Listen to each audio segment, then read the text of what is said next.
Да, готово. Можеш да четеш въпрос? Как си представяш идеалното момче музикант? Говоря за външен вид. Музикално? Да, можеш да станеш хората.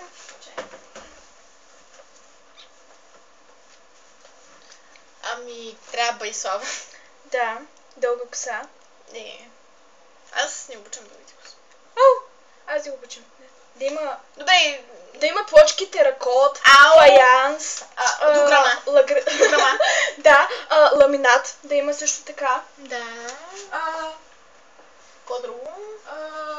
Всъщност да има някаква дарба. Да има дарба, да не бъде бездарен кошар. И какво друго? Да бъде оригинален. Да, оригинален, секси, перверзен. По-секси от нас, бе. Да. Защото е толкова от нас. Окей. Да носи яки дрехи. Ако може да е без дрехи. За предпочитане. Опа! Да.